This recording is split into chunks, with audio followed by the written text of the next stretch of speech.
Awesome. Well, I am here to answer any questions that you guys have about anything. So nice to see all you guys. Nathan, Chris, Vincent, Ed, Darrell, sorry, Jason, Howard, Dom, all lots of cool people. Juan, Courtney, and letting some people in. I'm letting them in, so give me 1 second. Yep. All right, nice. Okay, well, let's get the chat up. Let's see. Okay, I'm going to start with Chris. Said you may have found a great candidate to be an earn-in partner to take over your business. That's awesome. So you can do M&A full time. Smart. I shared with him the earn-in opportunities. Really excited. Worked for you as a contractor since April. What steps do you need to take to make sure this is a success into transitioning him into a business partner? Yeah, the key, the big thing is you can use the equity agreement as template and kind of carve out. That's in your documents. But the big thing is expectations.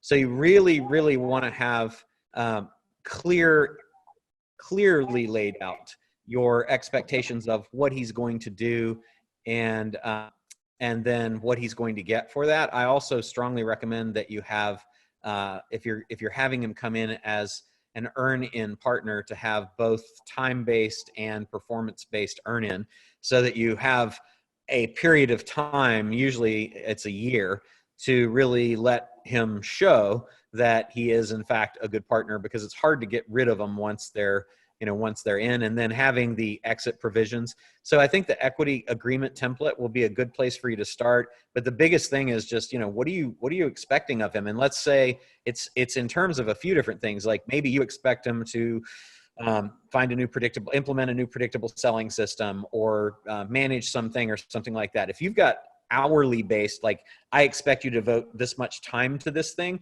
that's important. If you expect this to be the only thing that he's doing, that's important to say. And then what is a process for you to provide feedback so that you are supporting him in the event that he is not meeting your expectations. So having a system in place for saying, let's talk once a week and agree that, for this quarter, this is what we want to achieve in the business. And let's brainstorm, how can I help you do that? And then let's pick 3 or 4 predictive indicators that are going to be your KPIs, your key performance indicators for how are you going to track whether he's on track for doing this or not. And then I'd suggest a weekly or bi-weekly meeting with him where you go over how things are going. What was he supposed to accomplish over the last 2 weeks? What did he accomplish during that time? If he didn't hit everything he wanted, why not? How can you help support? And then what's his plan for the next 2 weeks? And that way you're never surprised.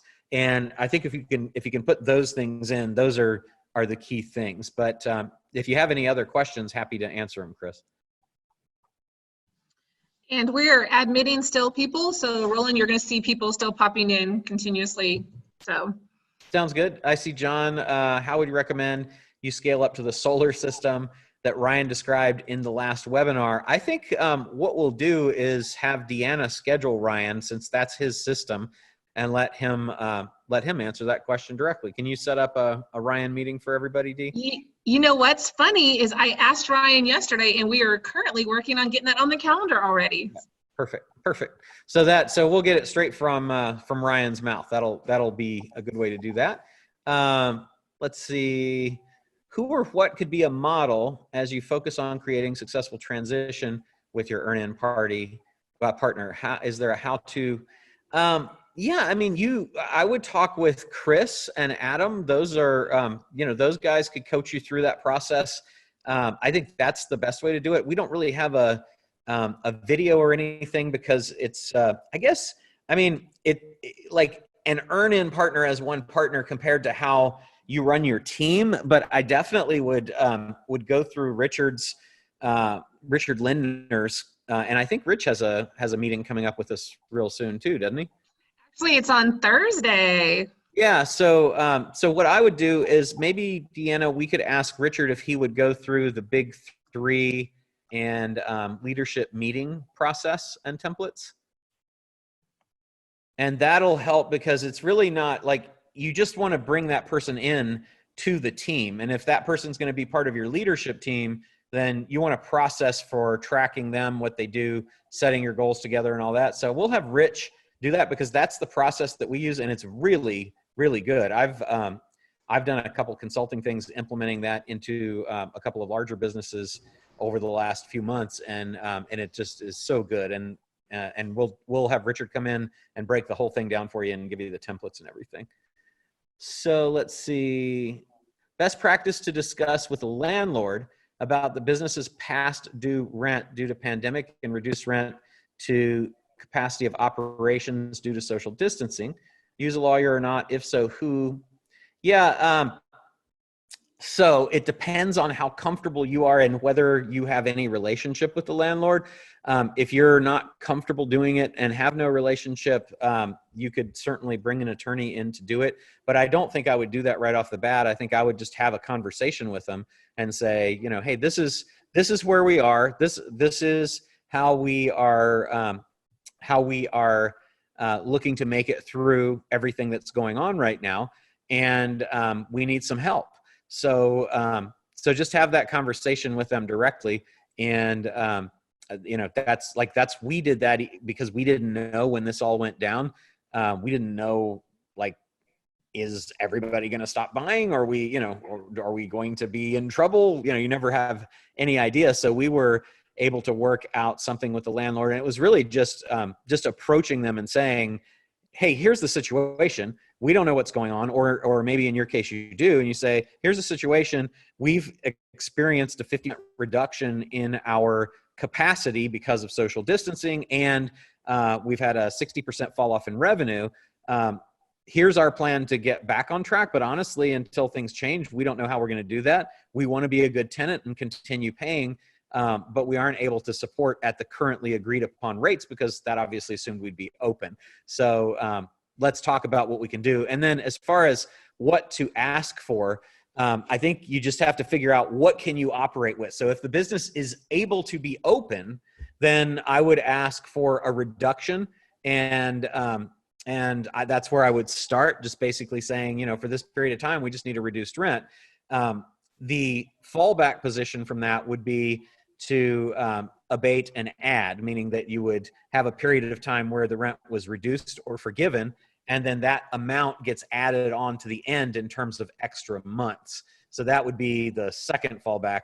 The third fallback would be that abate and amortize, meaning that rather than like not having to pay that reduction back, or not having to pay for this period of time, or not adding it to the end, was that you would amortize the difference. Let's say it was $9,000 for 3 months that you wanted to work out. Then you would take that you take that $9,000, $3,000 a month, and then you'd put it on the back end of the lease, amortized over some period of time. So that'd be another way. So there's kind of 3 ways to go at that. And I'd start there. And then if you don't have any success with that, then I would talk to Grant, who is the attorney you have consults with as part of this thing, if you're an elite.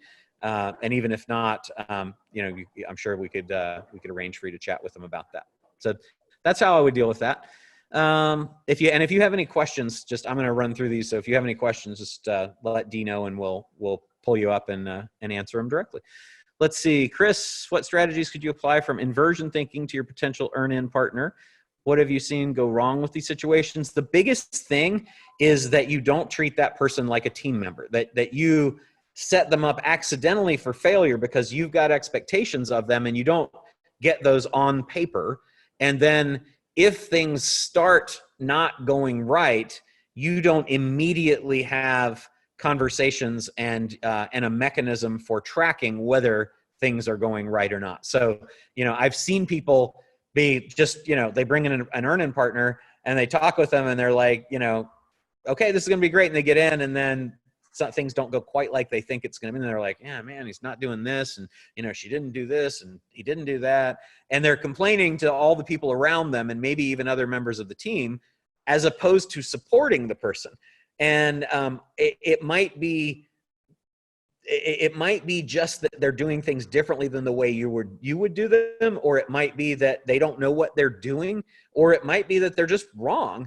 But you have to have an attitude of supporting them to help them get to where you want them to get, as opposed to just, well, that's not right, and that's not right, and that's not right. That's the biggest thing that I see people doing. And part of that is going through what I'm going to have Rich cover for you when he does his meeting, which is, you want to, when he does his call, you want to have team meetings. And even if it's just a team of 2, even if it's just you and your earn-in partner, you want to meet with him or her on a regular basis and have very clear objectives for them, and then a process for if things aren't going right.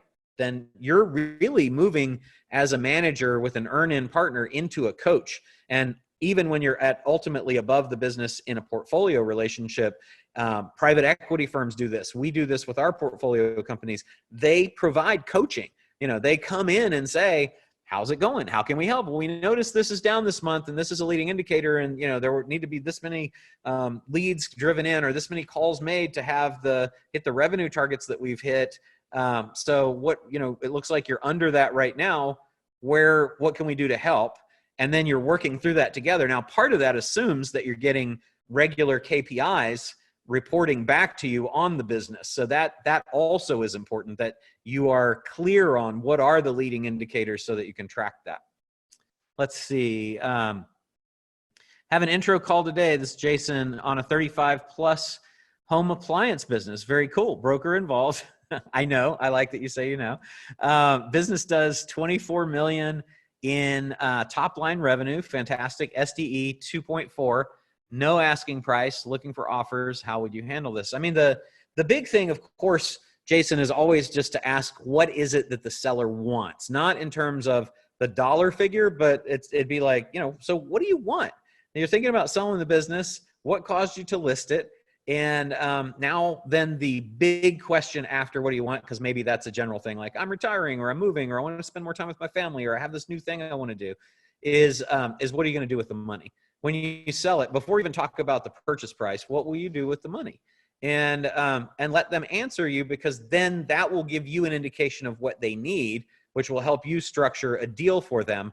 Then you can say, do you have a figure in mind of what you're asking? Now, if there's a broker involved, the broker should have an idea of what the price is going to be, and or at least what the asking price is going to be.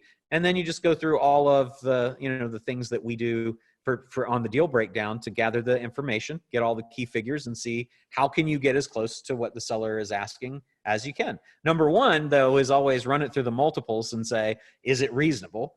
And then if it's not, you have a reason with support to say, well, typically these businesses are in the 7 range, and you're asking a 12. So that's a little high, particularly in COVID. Can we get within, are you open to being in the zone of what these businesses are selling for? That's going to tell you, is that seller motivated or not? Then after that, you've got the price is reasonable within the overall scheme of what people pay for these types of businesses. And then you run through the creative funding sheet to say, okay, now how can I get the seller as close to that as possible? Okay. Cool. You're shaking your head, so I'm guessing that's okay. Awesome. Let's see. Trent, you are writing an LOI on a Facebook group, fantastic, that has 8,000 of your potential customers, an unofficial user group for software that your SaaS ties into, asking $25K, has $11,000 a year of sponsorships. That's super cool. We don't mind paying cash for it, but I'm looking for any nuances with Facebook acquisitions and pitfalls to look out for.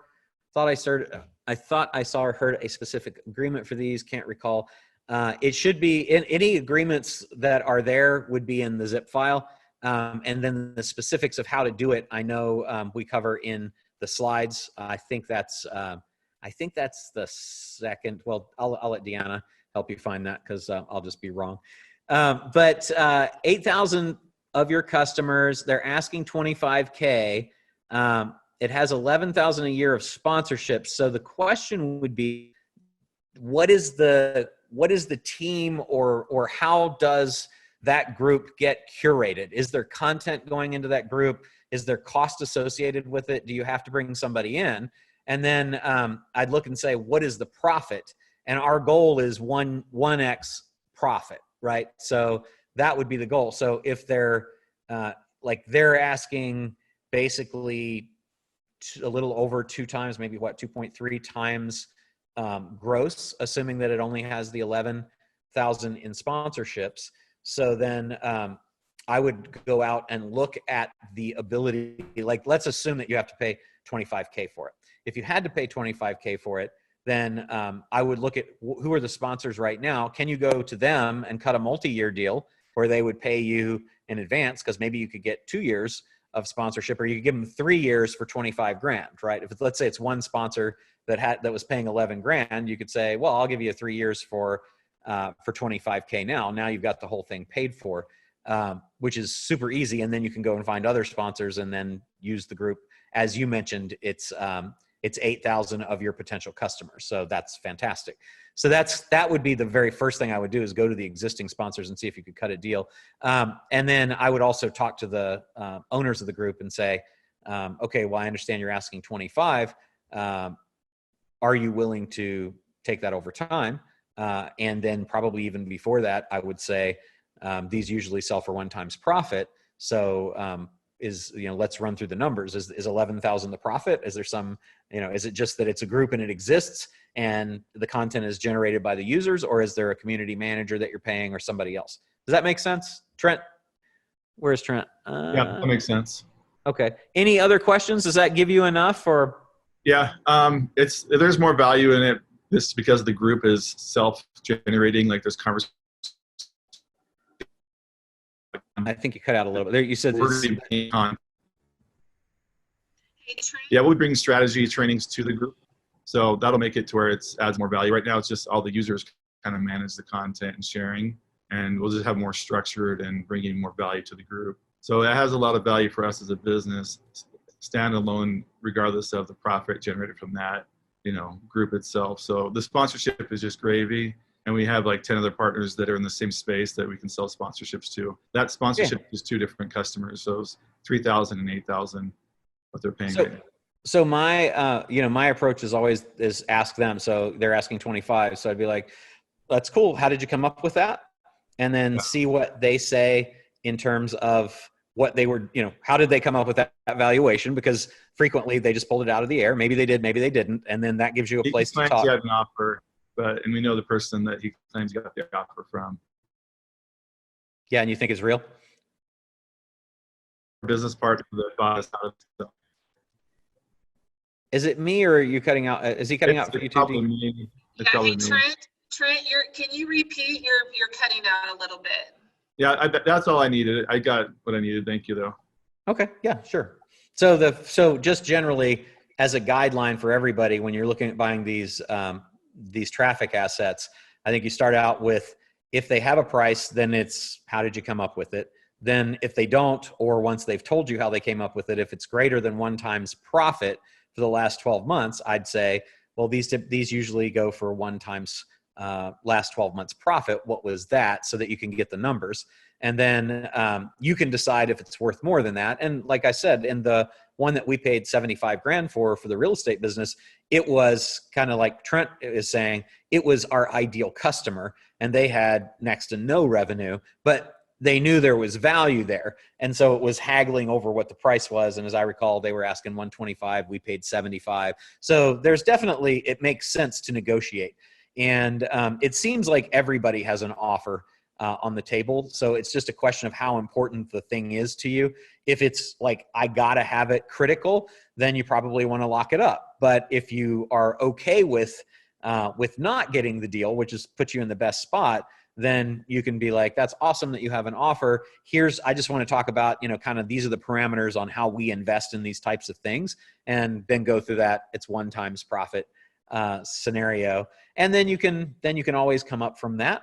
And then when you get into the actual payment, when you agree on the actual price, then especially knowing that they've already got sponsors, it makes sense to go and see if there are other sponsors. And remember, sponsors are in every year compared to equity people who are in for life. So when you're going looking for cash, that's a fantastic way to do it. Accelerating existing contracts or bundling them into multi-year contracts is the easiest way to do that. The other thing you can do is splinter sponsorship. So you can say, these guys are sponsoring for one thing. Maybe I can get a sponsor for the other. What are all the potential people who would be interested in this group? What are these people buying besides what I want to sell them that they're not yet buying yet, which is the whole reason you want to buy the group? And what are they buying from the existing sponsors? And then what else is left? And then you can go out and do a deal like that. The other thing to remember with these groups is revenue-based financing is a really great way to do it. So if you say, we think we can turn this into some good revenue, is it okay if we pay you the 25K from the first 25K that comes in? Then that gives you some additional time and places to generate too. So those are just some things to think about. Let's see. Robert, you've got a specific question about a consolidation deal you're trying to put together. Let's see if we can pull Robert up and we'll get that answered. Hello, Roland. How are you? Hey, how are you? Good. Fantastic. Thank you. Welcome to all the new guys. Strap yourself in. You're in for a journey. I love it. Okay. What are we consolidating? Just so my business sells VIP, corporate hospitality, days at nice events, and musical and sporting stuff. So we spoke briefly before, and basically my business is trying to consolidate quite a fragmented market. These guys their EBITs aren't massive, but combined together, we could then start really leveraging up from that 3 times multiples where our EBIT currently would be, where in around £2 million a year. Whereas if we combine them and grow the businesses over the next few years, I think conceivably we could get to 4.5, 6, 5 or 6 million pounds, and then you're kind of looking at the 6 times multiples with the stuff. So some of the guys in the market will be open to buy, but some probably won't. And as I spoke before, they've got quite nice lifestyle businesses, and it's not really worth me buying them out for the figure that they think it's worth. But so what I'm trying to do is encourage those guys to come on board with Opco to try then to consolidate and then go for that higher multiple. Okay. Now, some of the businesses in my industry, mine's quite annual with the annual events and sporting annual events, but some of them are more focused on the larger events like the World Cup or the Olympics or the Ryder Cup that happen every 4 years or so. So they can be quite cyclical. So they can go through 2 years that are quite bad and then maybe one really cracking year. Okay. So if they come on board with us and we're sharing things like shared services and buying power and stuff like that, we're kind of all in together, and they've lost control of the timing of their sale.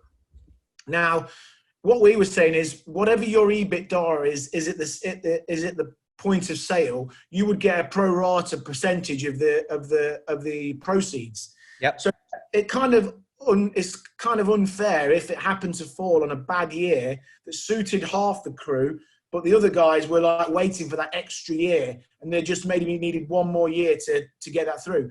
My first thought was maybe a 3-year kind of average EBIT, but I didn't know whether there's something a little bit more nuanced or clever, and so I thought you'd be the right guy to ask, Roland. So, what is the period that they're typically going? Is it to get a fair adjusted EBITDA? If you've had, some of the stuff, it does depend quite how it falls. But let's say they could potentially, at worst case, have 2 bad years and 1 good one. So that would kind of even it up a little bit over a 3-year period. Mm-hmm. The only question would be, let's say that they had, that's rough. But that would be a way to do it. The other way would be to bring them in to the deal when they have had. They're going to sell typically based on what the last 12 months EBITDA is, and if it's down, they're going to sell for less because it's going to be trending down, and we don't know that that's going to continue or that's going to go back up. So unless there's some specific difference there, it would seem to me like you would want to bring people in and value and give them their interest in the company, their shares in the company, if you're doing mergers based on on where they are trailing 12 months when they come in. If you're going to do a dynamic allocation on exit, and you wanted to square up, then I can't think of any way that you would do it other than an average. But I will say that it would be concerning to the people who were in up years if, like, let's say that you have a few companies that have a bad year and the other companies have consecutive good years, then that would be of concern to me if I'm one of those guys. So I don't know if you might do a weighted average so that you basically say, I'm going to give a higher weight to good current years to motivate them to have good years, right? That would be something I would be thinking about. Does that make sense? Kind of. So because we know that business would be potentially hard done by at the wrong timing of a sale, that crystallization event we'd have to take into consideration a higher weight for their poor years to make it worthwhile them coming in. Yep. Yeah. Exactly. If for example they didn't get that good year that they were waiting for, but if Correct. They did, it would be a normal weighting. Yeah, and I think that would be it. Is like, look, hey, we get that the business that this is a cyclical business, but your allowable cycle is X months. Might be 24, might be 36, might be 18, whatever you decide. But here's the deal: is we're here as a collective also to help you have more consistency, because you are going to take a hit in the event that you have down and down, right? If you're good down over a 3-year period, then that doesn't look good for you. So we need to figure out how can we smooth that out for you. And so I think that could be a selling point for you in saying that we're going to take a weighted average over this period of months, but we're also going to provide you assistance to smooth out the downs so that you can have that consistency. But if you don't have, if you go past X months and you're still down, then we can't really do a whole lot to help you, right?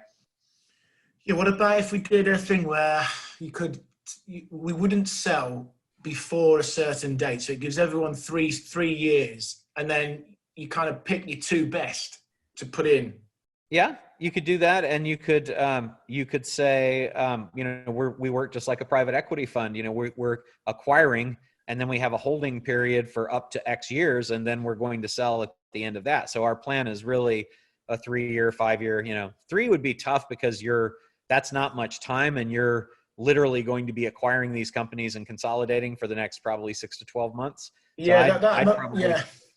Maybe a 12 to 18 month period to sort your shit out, and then get to like a combined, everyone's financial year starts January 20, what would that be? 22. Yeah. You could call it the SSO plan, the sort shit out plan. Sorry, everyone. Excuse my French. No, that's totally cool. But yeah, I think that'd be the way to do it. And then say we have a 5-year time horizon that we're planning on selling then. And so you have this period of time to help get organized.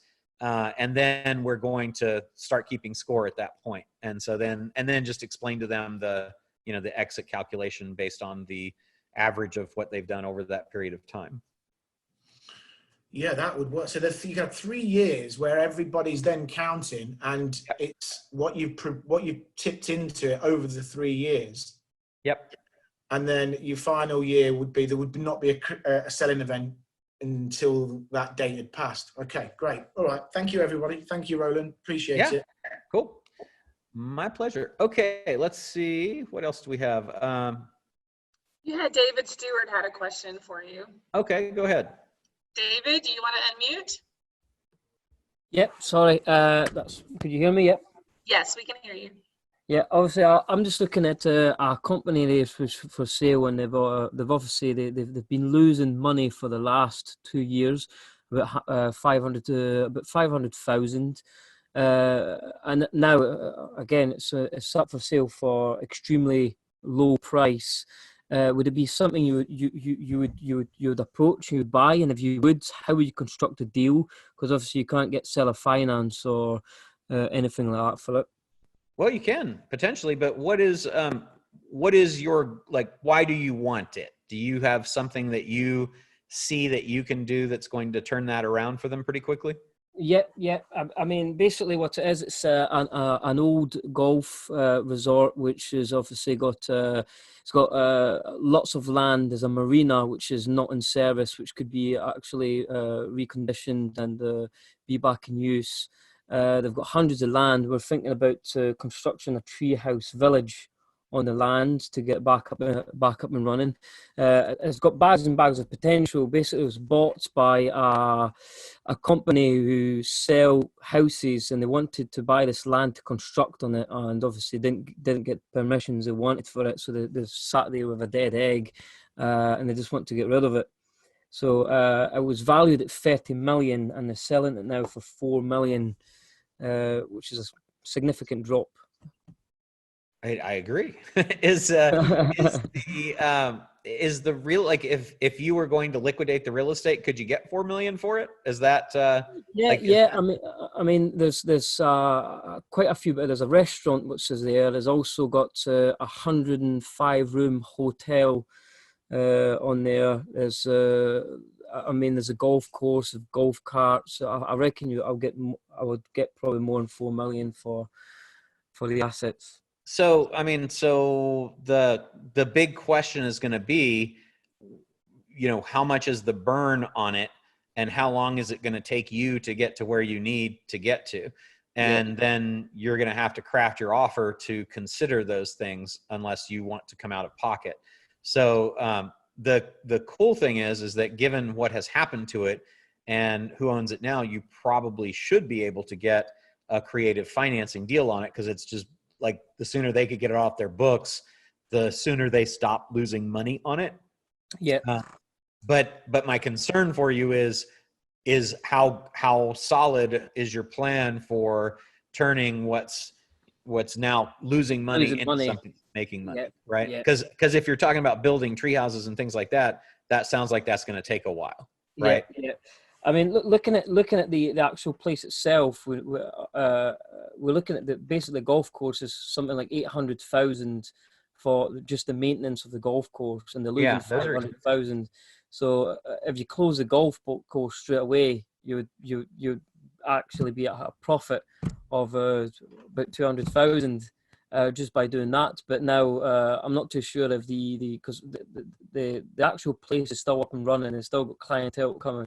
I'm not too sure if that's what's bringing the clientele, obviously, to the place, if it is a golf course or if they're coming for the other activities which is on the island. Is there a membership at the golf course? Are there members? No, it's not membership. It's like more of a holiday resort where people go there, and obviously they've got this golf championship golf course in there. Because what a few things that you could consider would be, and now, are there houses around it currently, or did that never happen and it's just an empty island? It's not an empty island. It has got a population, but the population is very small, and it doesn't seem like looking at and doing a bit of my own homework. Houses don't sell very often up there, and people don't buy up there very often. It's one of these little remote islands, which again, I think that the people who bought it didn't actually realize what they were buying. But I mean, for buying and selling houses, there's actually not much, but it's not far off from Michigan, actually. It's I don't know if you've ever heard of a place called Drummond Island. It's on that island there. So population's not great on the island, but the surrounding population is still quite large. I think it's something like 15 million in the local area. And if you could cherry pick the one thing there that you think you could turn into profitability the fastest, what would it be? Closing golf course down. Okay, let's talk about not saving money, but actually earning money. The fastest way to earn money from the golf course, well, from the deal. Mm-hmm. I'm not too sure. I mean, the plan was obviously the treehouse method, which I know for a fact it's very unique, and you don't get that. That would be the How long biggest would- earner, I How long think. would it take you to do that? I reckon about a year. So what you might do is try to just basically carve that out and see if you could do that a couple of ways. One is you could buy the part of the property. You could see, is the property subdividable into excuse me, into an area that you were going to do that, and only buy that out of the deal. The second thing would be you could do a long-term lease, like a 99-year lease on the space that you're going to do that. And then that lease, of course, even if the land's sold, would be still an obligation that the purchaser would have to take over. So like, I don't like the whole deal. Sounds rough, man. It sounds like it's in a patch that there's not a lot of turnover of property, and you got it's quite rough. It's quite a rough place. I mean, like I say, they tried to get planning permission to build the houses. It's don't get me wrong, the area is absolutely beautiful. Like it's covered in trees and mountains and all that stuff. But for what you could do, there's not much you could really do apart from, again, the marina. I mean, it's even got an airfield with the place as well. So there's an airfield with a hangar. There's something. If you're going to turn it into a sole resort, especially with the land is 1,500 acres of the land for people to come as an experience, I think would be something what could be done with it. But that's it. That's how you could put into it. So it's a hard one. Yeah, I mean, it sounds like a pass to me, unless you could do some sort of carve out of the property to subdivide and get a really good seller finance on it for a period of time. Otherwise, it sounds like it's going to take a ton of money, to go in there and do what you need to do. So that'd be my thinking, is either a long-term lease or a carve out and some really sweet seller financing. Otherwise, probably easier deals to do. Yeah. All right, well, thank you. Yeah, you're welcome. Andy, seller is offered 50% financing with an 18-month term. Business is in the UK, so the SBA is not available for the other 50%. Beside a deferred down payment, what other tools would you use given these circumstances? Andy, what type of business is it? Hey, Roland. It's in the computer software SaaS. Okay. So do they have any assets that we can play with? Negative. Okay. Who's going to run it for you? Me. Are you going to move to the UK? No. Okay. It's completely online. I could do it from anywhere. It's pretty self-service right now. The guy spends only a couple hours a week on it. Okay. So there's nobody else that's running the company? No. Okay. So then the easiest place, when we get past the seller and we get past potential integrators and we get past all of the assets, would be, what about any of the suppliers or distributors that are involved in it, if there are any of those? Are there any of those? No. Okay. So then we go to investors. So if we can't get SBA, then I'd just be, how much are you talking about that you need that's not covered by the seller currently? 200. 200 grand? Yeah. So the first thing I'd do is I'd go back to the seller and try to negotiate up and get a heavier carry. Mm-hmm. But after that, then I would just go looking for investors so that you can basically put that money together and fill the gap. That'd be the easiest way to do that. I mean, I go through the list because I forget them too, but that's what I do, is I just like off the top of my head, those are the things that immediately hop in my mind. Then I'm going to go to that list of the 216 things and say, okay, is there any of this stuff that I can do? Because what did you say? It's computer leasing? It's like, yeah. So it's a SaaS. It's monetized two different ways. So they've got ad revenue as well as they have a subscription service for file storage. Okay. So they've got ad revenue. Then are the ad revenue dollars direct, or are they through a service like AdWords? Yeah, it's AdWords, AdSense, yeah. Okay, so you know that what you could do then is look at who's advertising via AdWords and approach them directly and say, look, I can give you a way better deal than AdWords, and you would obviously get more money from it doing it that way too.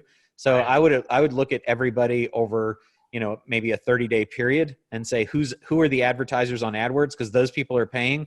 You can figure out what they're paying by going into the planner and saying, this is the average cost per click on those deals, right? So you can find out what they're paying on average, and then go to them and say, I'd like to see if you'd be interested in doing a direct ad.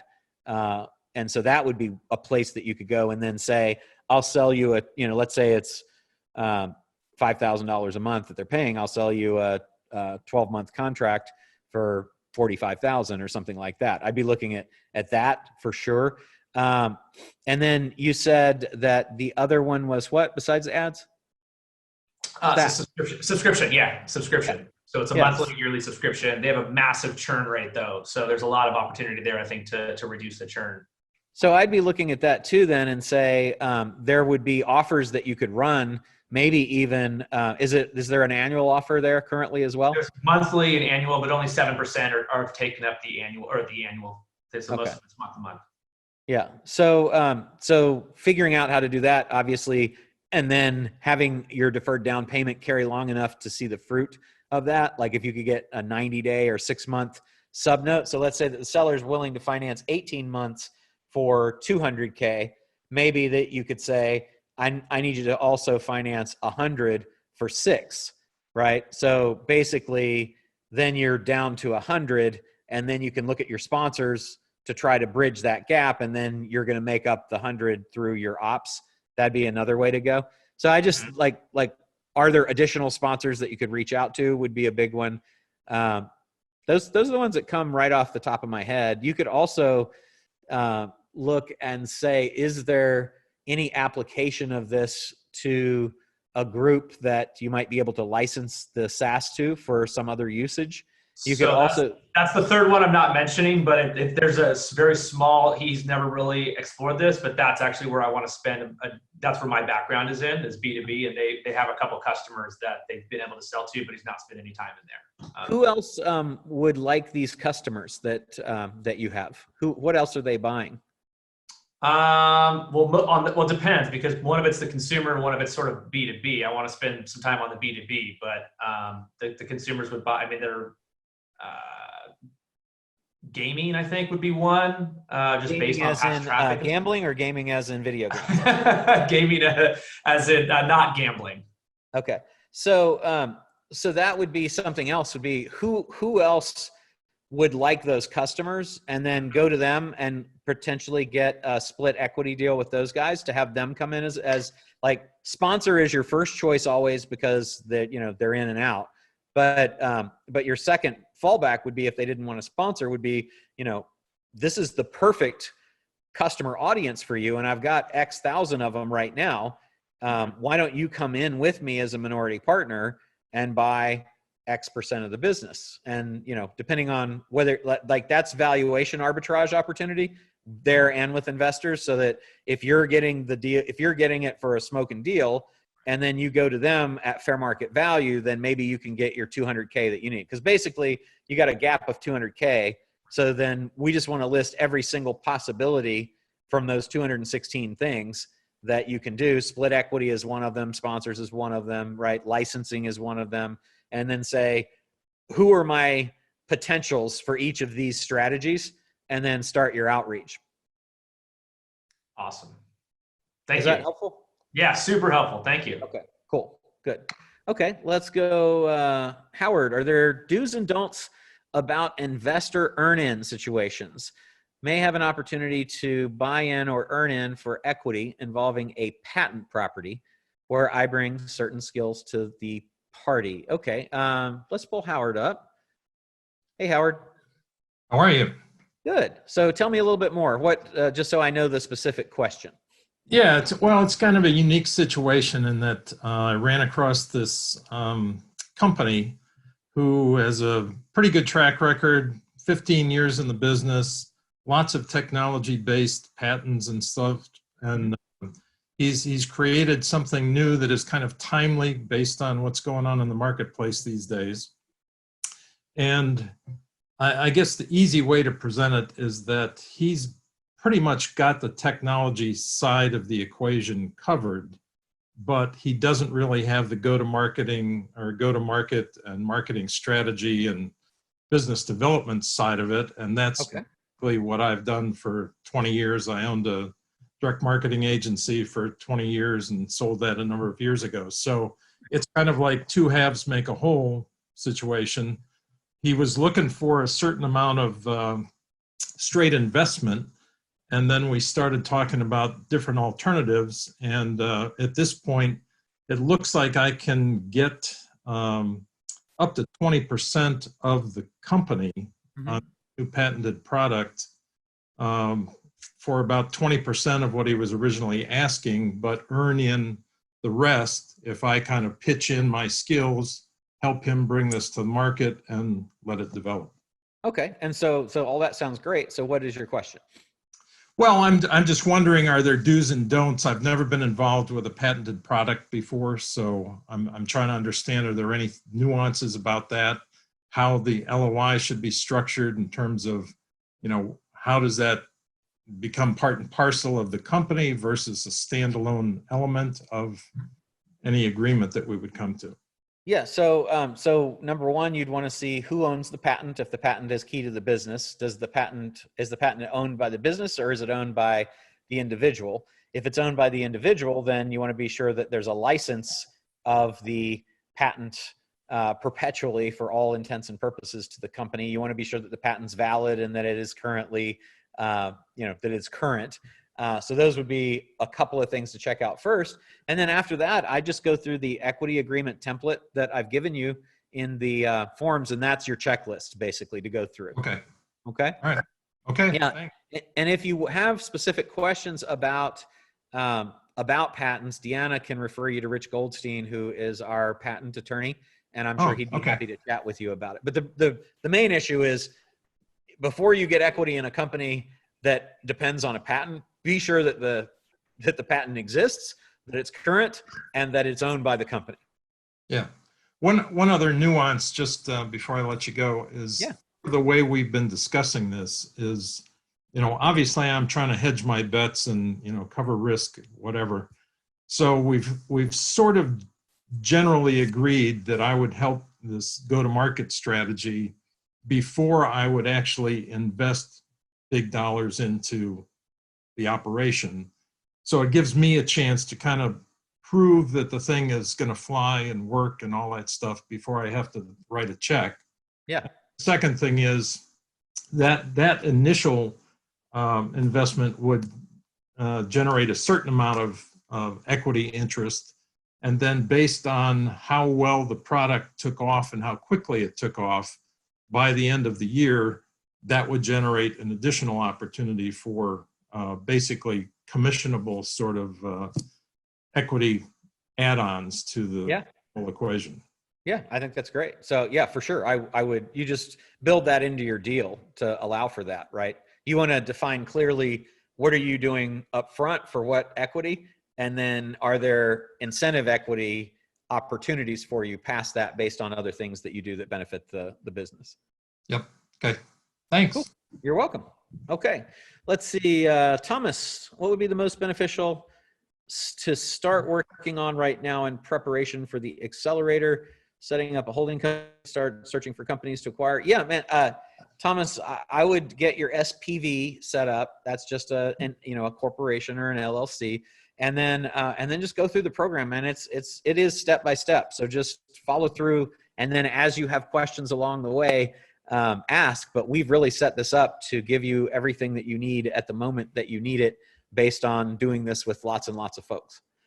Byron, I know just enough to know that when you purchase a business, you need to consider liabilities held by the company. Generally, what should you check regarding things like tax clearance, certificates, liens, and disclosures? Yeah, it's not too in the weeds, Byron, but it is completely covered in the agreements and documents that you guys have. It is the due diligence checklist. So that's a pretty comprehensive due diligence checklist, and you can get anything else that you need more specifically. Just reach out to Grant Teeple, who's our M&A attorney, and he'd be happy to help you with that. But that list is there for you guys, and that's exactly why it's there. Okay, Anthony, you got a long one. Let's see. Looking at acquiring a large name branded hotel in a theme park destination. I love the different deals. That's having financial issues due to COVID, but it is now on the upswing. That's awesome. Entered into Chapter 11. Okay, so it's in a bankruptcy. The current management and I are looking to acquire 65% owned by a government outside of the United States that wants to move on. Unfortunately, the remaining 35% does not have a good credit score.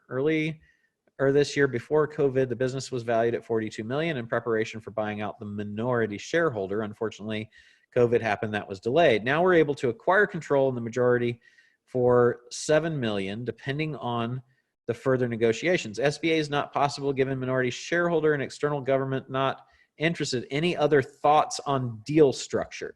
So is the concern, let's pull Thomas up. Sorry, that's Anthony. Anthony Russell. Yes. Hello. Hey, Anthony. So is your concern about how do you structure to deal with the minority? Actually, we need to get the majority first in terms of the acquisition, making sure we're closing on that, but also realizing that this government is not willing to do anything out of the standard ordinary practices to do this acquisition. And so given the already lowered price point, trying to figure out ways of making it more transparent and direct in a model that they can feel comfortable with. So the good news is, have you seen the Chapter 11 plan? Do you know what the plan of bringing it out of bankruptcy is? I have not yet, no. Okay, because one of the things that you could consider doing is going to the creditors committee head and finding out if the plan has been approved or is going to be approved. You could talk to either the bankruptcy trustee, or you could talk to, if there's a creditors committee that's been formed, talk to whoever is the head of that and find out what is the current situation. Because a lot of the times what you can do is you can acquire the creditor's interest to help you in your negotiations, and then use that depending on what the deal is. Because some Chapter 11s flip into Chapter 7s, which are liquidating. So if there's a likelihood of that, then you might want to buy for pennies on the dollar some of these creditor positions, and then just foreclose and take the whole thing, and the other person's interest, the government's interest, goes away. The second option would be to have a conversation with the trustee and say, you know, I want to understand, what is the plan currently? Has it been approved by the bankruptcy court? If it hasn't, then ask, what do you think the chances that the current plan is going to be approved, or what's going to happen to get it approved? And then that will guide you in saying, this is what these guys are looking at in terms of the 65% owner. But I mean, if it's in bankruptcy right now, that means that its liabilities exceeded its assets, and or it was insolvent because it was unable to pay its bills as they came due. It's sought protection of the federal bankruptcy court. It's paid a lot of money in attorney's fees to the bankruptcy attorneys. We know that Chapter 11s are very expensive. And so I don't know what their plan of coming out of it is, and how many buyers are there that are vying for these assets, because it seems like you should be able to put quite a bit of pressure on them if you can work something out with the bankruptcy trustee that the bankruptcy trustee likes, because the bankruptcy trustee is the fiduciary for all of the creditors that are not being paid right now. And their goal is to get those creditors as much as possible while honoring the protections of the bankruptcy. But there's only a period of time for the debtor in possession, the people that filed the bankruptcy at the company, to do this, right? So if you're able to talk with the trustee and come up with a plan that the trustee likes for the creditors, the trustee will put a lot of pressure on these guys to do it if it's a decent plan. I don't know if that helps, because I don't know the specifics, but like strategically, the things that you can do are go to the creditors committee, go to the trustee, and see where things stand, and then see if you can get one of those people on your side, because if you can, then there'll be a whole lot of pressure on these people who you've said don't want the thing anyway to walk away from it. Mhm.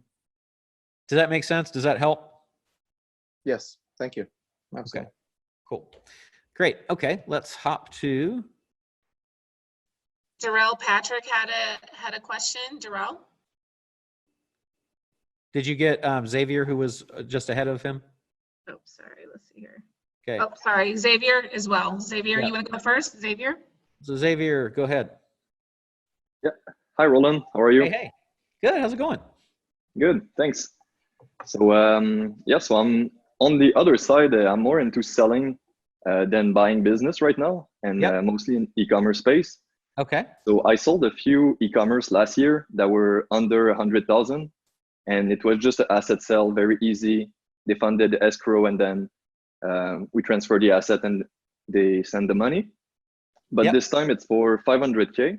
Mhm. And I'm basically the broker on the deal for one of my friend who's selling his store. Yep. And so we got an offer for 500,000 cash with no seller financing, which was very interesting. Yep. And we even had when he sent his letter of intent for 500K, he also sent a pre-approved SBA loan.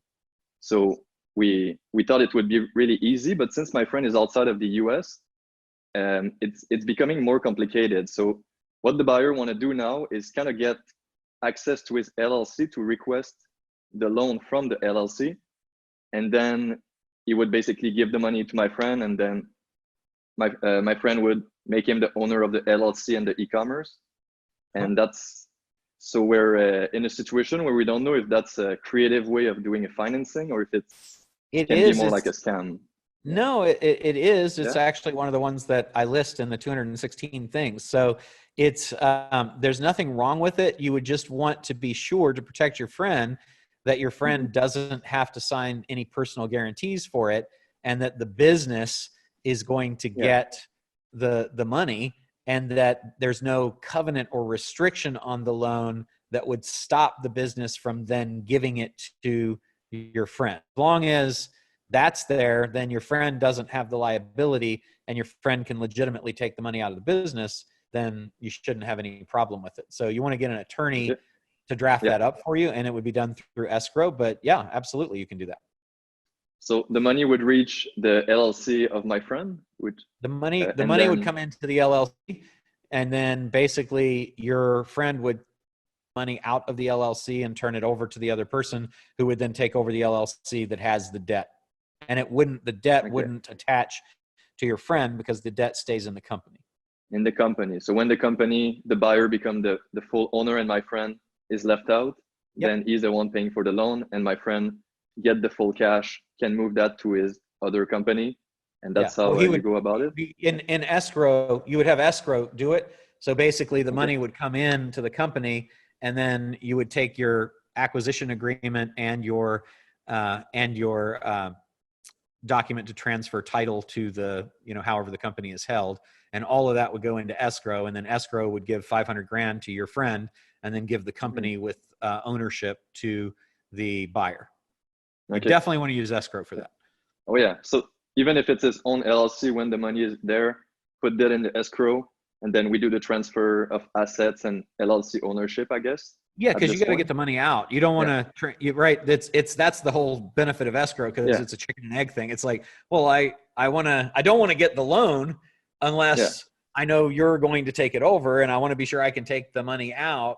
And so that's that's how I would do it. But yeah, I would definitely get an attorney. And again, that would be something that I'd chat with Grant or another M&A attorney about drawing up the documents. But yeah, absolutely, you can do that. Okay, and what's the name of this creative financing from the 200 method? What would be the name of this? I'd have to go through but it's basically a line of credit, just using line of credit from the business. Using the business's line of credit to buy itself. Okay, yeah, awesome. Well, thanks, Roland. Cool. Thanks. Yeah, let me know how that goes. Yeah, Darrell, what's happening, man?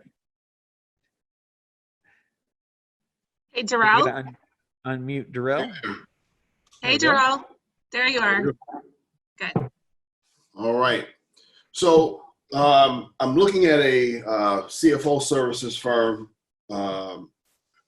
As we're doing tax planning we need them to vet or implemented tax plans, and they're also going to be part of our acquisition plan, in addition to providing services for the virtual family office program we talked about earlier. So how would you structure a deal where it would it be, should I set up the SPV and then bill them and have them do an earn-in, or make it like an acqui-hire? So tell me what you're trying to accomplish again, one more time. Well, we're doing like proactive tax planning. We're acquiring, commercial mortgage brokerages, anything that deals with business owners and real estate, commercial. Okay. So you're acquiring those businesses. Right. And then so we're the accounting services company, or the CFO services company. I want to acquire them to also provide services for businesses as well. So I've already identified they have 12 employees. We can turn their expenses, payroll, into other services. So I'm trying to figure out how to structure an agreement with the CFO services firm. Does that make sense? Yeah, I'm just trying. So what do you want the CFO services to do? That firm to do? Provide services for front-end clients, new clients, and our acquisitions. So how would it just, and I apologize if I sound stupid because I just don't know the deal, but what, if they're providing the services and normally they would be getting paid cash, are they not getting paid cash?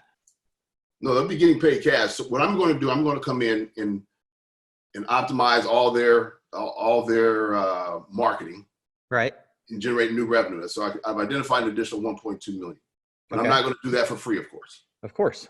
So should I make an offer to buy, or set up an SPV where I do the initial sale and then contract with them until we figure out if we like each other before we merge? If you buy it, you don't really need them, or that you're gonna like? No, I do need them because I'm not a CFO, but I can bring in the clients. Okay. Yeah. Then I mean, I like the idea of buying it first, because as long as you can buy it no money out of pocket in your SPV, you've got all the control and none of the risk. So I would prefer that as a starting point if it's acquirable that way. Okay. And then obviously leave them on, or leave them in as equity partners. Yeah. Leave them in as I would want to acquire 60% plus for yourself, and then leave those guys in as equity, and then you've got all the cards at that point. Okay. That makes sense? Yeah, it makes sense. You just have to get them to agree. I think there may be a control issue, but that's all in negotiation. Just figure out exactly what it is they want and find a way to get it to them. It is, yeah. And if you can't do that, then your earn-in, is a fallback. And you could even do it as an option. You could do a performance-based option, so that you say, listen, let's have some time to work together. But what I'm going to do is I'm going to come in and dramatically increase the value of this business. I'm going to bring in $1 million plus of new business, and I don't want to increase the valuation that I'm going to have to pay when I acquire later. So let's do this. Let's do a performance-based option. Let's value the business right now where it is at X. And then I'm going to go do my thing. And if I do what I say, and you just make that performance something that that you're sure you can achieve, when I do what I say, then I have the option to acquire the company at the valuation that we agreed on, and or I have the option to acquire 60% or 70% or whatever, and that's going to be paid for by the thing that I've done. In other words, when I achieve this thing, then I either own that percentage, I have earned it at that point, or I have the option to buy at whatever valuation you agree on, and whatever terms should be built in there too. So let's say that they say, well, it's too valuable for us to give you, you add $1.2 million of business, and you want 60%, but it's too valuable right now for us to give you that for just doing that. So we'd also want $200,000. So then you say, okay, great. I have X months to generate Y amount of additional revenue. And when I do, I have the ability to acquire, you're going to give me 20% of the company. And then I also have an option to acquire an additional 40 for $200,000 to be paid as follows, right? Then you've got all three of those things kind of working together to get you the ability to acquire the company with no money out of pocket, but also you've had a chance to look at it and they've had a chance to see that you can do what you say you can do. Does that make sense? No, it makes total sense because I'm giving them a much higher return on the value of the company, and I can do it much faster than they can based on what they're doing currently or not doing. Rather. You got to lock in the value now, though, before you do that, so that you don't get, well, now, now it's worth $1 million more, Right. Okay. Yeah. And I've seen that happen, right? So you've got to be very careful about it. Okay. And I'm assuming Grant is the person to help us structure that. And that's what that's why I didn't know how to structure that. So I don't know if that's done in the one-on-one first with like Chris, or do we pay Grant, or how do we approach that? So so to me, I would just line it out. So you kind of have the deal points at this point, right? You've got, I've got an earn-in that's going to be based on performance, and I've got some amount that I want to be paid in direct equity when that is done. And in addition to that, I want the ability to buy some additional equity, right? And I'm just saying that's the full scope of potential things in that deal that you're talking about. And then you just have to fill in the blanks of what those numbers are. So think about what you want and then go negotiate. Now, my negotiation would start with, I'm going to come in and I'm going to add an additional, lay down amount that you can have. You said it's $1 million too. I'm going to come in, I'm going to add $600K in value, and I want however much you want. I want 60% of the company when I do that, because then I'm going to continue to do that magic going forward, and that's what's going to motivate me. That's my starting point. But now you've got several fallback points to go to from there, right? Yeah. And that's only, an additional 8 clients a month at the one right. point. Yeah. So you can do it, but always, because pandemics can happen. Yeah, pandemics could happen. So so I think if you plan it that way, you go in with your best for you offer, and then you've got your fallback positions, and you don't need to get the attorney involved until you've got the rough deal points of what you want to do. And then you take it to the attorney and say, here's my 1, 2, 3 deal points. I need you to document that for me. Okay. Makes sense. That'll save you a lot of money. And also, if for some reason the deal doesn't work out, you'll know before, you'll have the agreement where they say, yeah, we're going to do that. And now the only thing to negotiate is boilerplate in the contract, right? It's the deal points are done at that point. Okay. That makes sense? Makes total sense. Yeah. Thank you. Mm-hmm. Okay, Joanne Morgan had a question. Do you want me to read it, Roland? Excuse me. No, I see it here. Okay. Many of the no money down financing solutions have a serious impact on upfront and continuing cash flow. DDP, asset-based finance, et cetera, et cetera. There's a continuing heavier load of costs that could potentially sink the business. It would be very important to do cash flow modeling to know if the solution is workable for the ongoing business. Yeah, absolutely. You have to model your cash out. That's why it's so important to me that you buy profitable businesses to start with, because then the profitability gives you the margin to do all of the fun, creative financing things. Okay, let's see. Darrell, you said you might have a solution for Anthony Russell. So Anthony, take a look in the chat. Darrell has given you contact information, so you guys definitely chat. Let's see, Ed, when you begin to vertically integrate other businesses into an existing business, what sort of structures do you typically apply for asset protection, tax, etc.?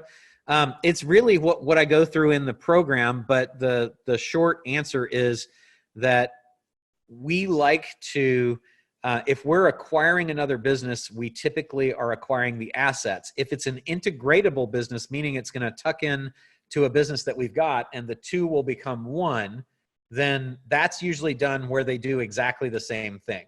If they don't do exactly the same, and we do that because we're looking to have merger synergies where we don't need 2 CEOs, 2 CFOs, 2 accounting departments, all that kind of stuff. So that is helpful when they are doing basically the same thing. But if it is kind of a satellite business, like it's a media company or they're providing different services or things like that, then we typically do that in an LLC. And if it's part of a controlled group, like if it's part of one portfolio thing, like real estate, then we have a holding company that sits at the top.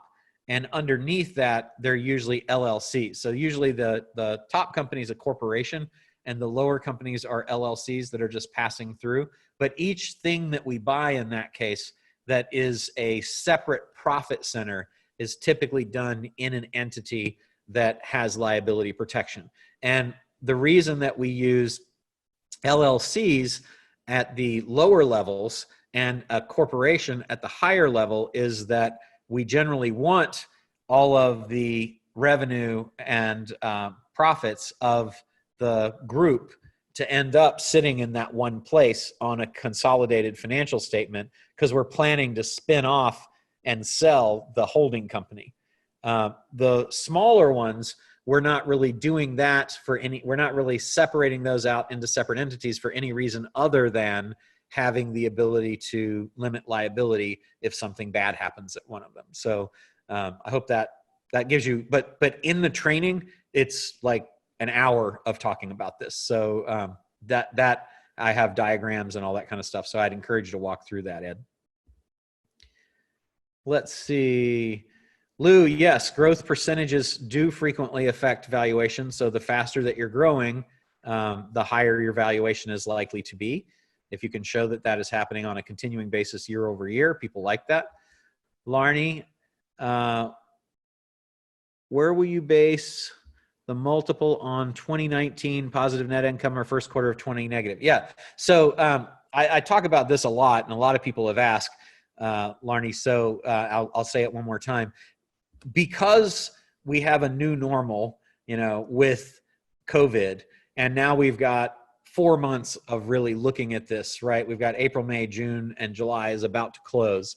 So I think the best thing to do is look at the trailing 12 months and say, how did the business do in the trailing 12 months in 2019, which you've got a full year for? And how does the current 4 months, April, May, June, July, how do those look compared to that same period, April, May, June, July of 2019 and even 2018? And if you see that it's significantly down now, because as I was looking for the face, but as somebody asked earlier, mentioned earlier, businesses can be cyclical year to year and period to period. So we want to be sure we're looking at apples to apples as much as possible. So right now we've got 7 months of this year kind of done, and we've got at least 4 of those 7 months are COVID affected, right? So, or at least they've been happening while COVID has been around, and part of March really too. So what I'd like to do then is look at, as I'm saying, is there a COVID impact that should be applied to this business? Then I need to look back at a couple of years and say, was January through July of 2019 much different from January through July of 2020? Especially as we're getting farther and farther into the year, I think it's fair to include January as well. And then if it's significantly different now in a negative way from January to July of 19 or January to July of 18, then I'm going to look specifically at the COVID months of April, May, June, July, and say, how does that compare? And is that a significant drop off from January, February, and March in 2019 and 2018? If it is, then my valuation is going to be based on the last 4 months, which I'm going to multiply by 3 to get a year's worth, and say that's really where my valuation EBITDA should be based, as opposed to anything else. That way, we're really clearly identifying, because keep in mind, I consult with a couple of businesses that are up 4 and 5 times because of COVID. Like they're they're a service like Zoom, one of them, and their business, like they went multiples of what they were doing almost overnight. And now things are starting to get back to normal a little bit more. And so that revenue is trailing off. So that's important too. So like we really want to look at to pick the appropriate time period to say this is where we're going to derive this is where we're going to derive EBITDA for right now is really more important than it's ever been. So comparing year over year, period over period, and then seeing, is there a big steep increase? Because if there is, that's not likely to last. So like, don't be like, oh, it's growing like crazy, so that's awesome, without saying, is it growing like crazy because it's COVID, or did they do something else? And if it's because of COVID, then you have to disregard that growth.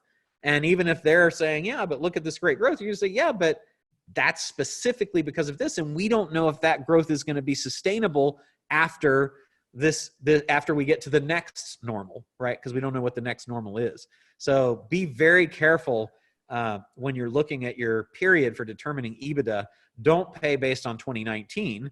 And if you're in 2020, don't pay based on 2020 until you know what's real. And you can only know what's real by looking back at the same slices of time in prior years and determining where EBITDA and revenue were. Okay, so does anybody have any questions about that? Clear as mud? All right, cool. Okay, Marlon, I have my first LOI. Congratulations, that's been accepted. That's awesome. Accepted purchase is actually equal to 80% of total net profit of the business. Okay, I'm visiting the business site in the next 2 weeks. Small IT business in which the owner admits he doesn't know much about marketing at all and doesn't know how to scale. Has a database of 8,600 users, emails once a month. Nice. No social media except a Facebook page, recurring computer maintenance program, sells residential users for $130 a month and currently has 120 customers. Signed. I'd target small businesses and solopreneurs. The lifeline is their computer or device. This service is largely scalable. Users can also mail in their devices for repair. Very cool. Staff member has experience fixing cell phones, but the owner thinks a business close by is too much competition to attempt a revenue stream there. Question is, how do I avoid scaling too fast? I spoke with Dr. Daigle, and eventually, even though the rent is low, I may not need the physical store site. Okay, so Marlon, how do you avoid scaling too fast? Let's see. I don't see Marlon here. Is Marlon on as an audio participant? No, I don't see Marlon. Marlon, are you there? I don't see him, Roland. Okay. Just make a note for us to reach out because I just need a little bit more information to answer that. Will do. Okay. Let's see.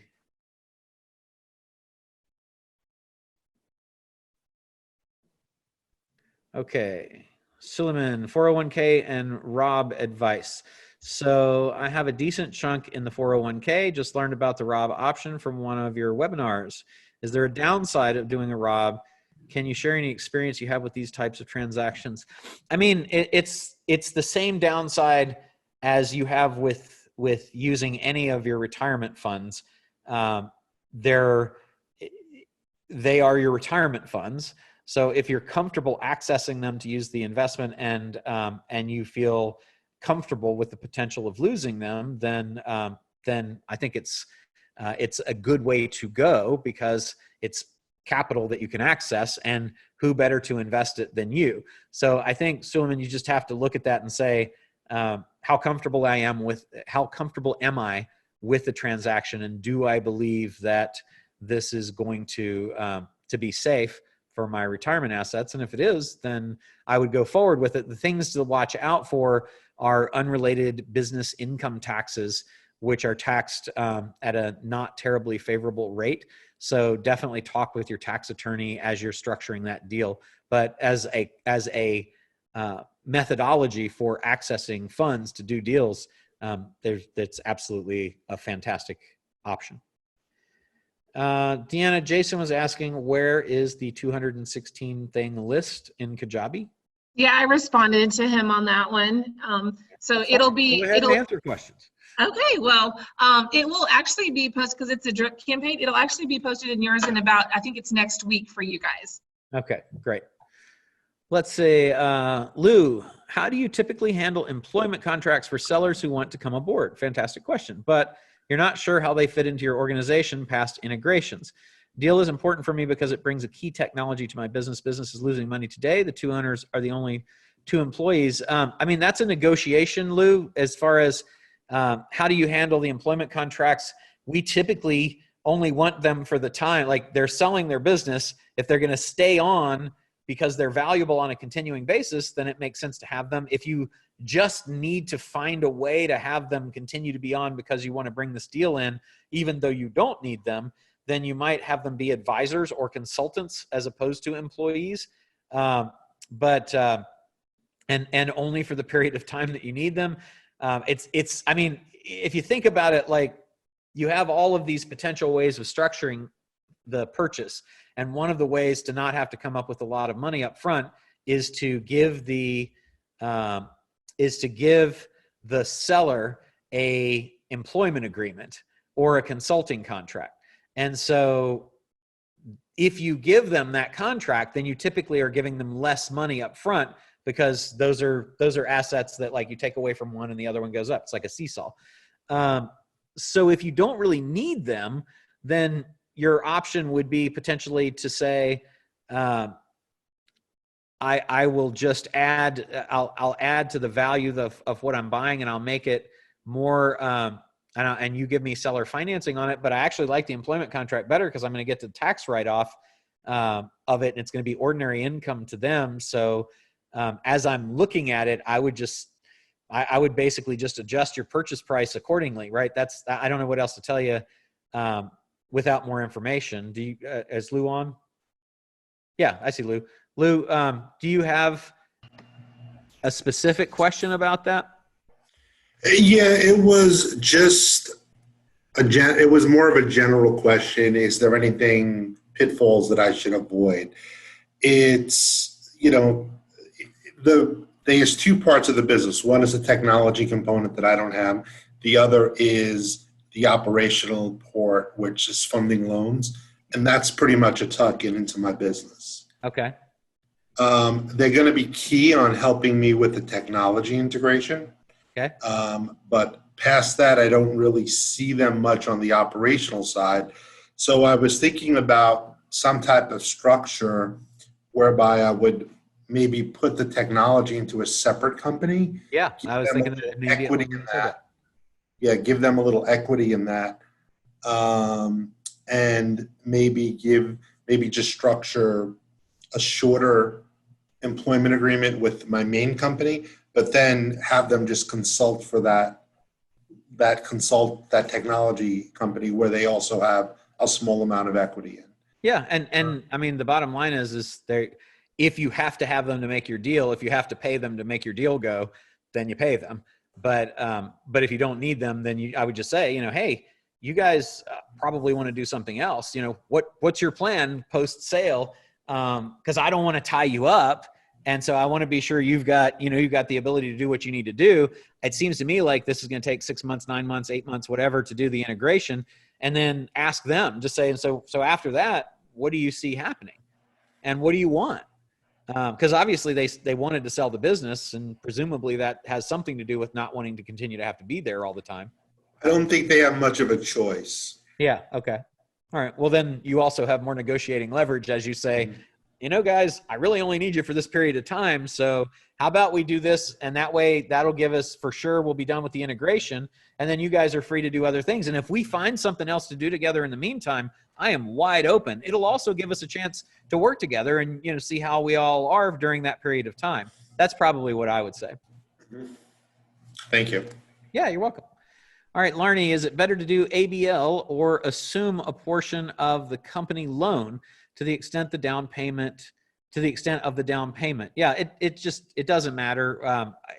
Either way, it's 6 of one, half a dozen of the other. So it's just whatever is easier to do. assuming the loan would be less hassle, I would say, than having to go out and do asset-based lending. So I'd probably go for the assumption if it's a choice between the two and the terms are equal. Let's see. Darrell, is there a video covering the use of options as acquisition strategy as well as a tax savings strategy? If not, is it possible to schedule a podcast on the subject for use in the business services space? Yeah, we do cover that, but we can certainly do a call on that. So Dee, will you put that on our list of things to do? Yeah, happy to do that, Darrell. Brad, I own a consumer product design and manufacturing company. We develop gifts, social occasion, celebration, etc. We specialize in product packaging as well. I was approached by a cannabis packaging company, and they're interested in entering into a partnership with me because they need my design and production team as well as process and systems. Okay. I'm having a hard time figuring out how to structure the deal. Do you recommend that we take ownership in the cannabis company or set up an LLC yeah. So the thing with the cannabis companies is there are potential challenges on the finance side. So I would want to know a little, I'd be hesitant to, to have them take an interest in you. So Brad, let me pull you up, and I don't see you on the video. So is Brad still here? Yep, I'm here. Hey Brad. So tell me, I get the 10,000 foot. Tell me what we can do and how can we help? Well, it's just interesting. I mean, these are actually some friends of mine, and they've been approaching me for the past year trying to figure out how to formulate some kind of partnership because they need my team, they need my my processes and procedures. They're a little unorganized, but they're doing quite a bit of business. Right, as many of those are.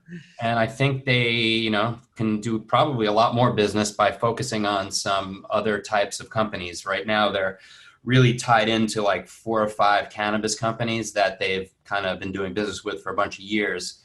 And they can't branch out because they don't have the internal capacity to deal with any more business. And so so they're not doing anything except packaging. They're not like actually selling weed or anything like that. No, it's just packaging. It's all the packaging. Yeah. Okay. They're not touching any product.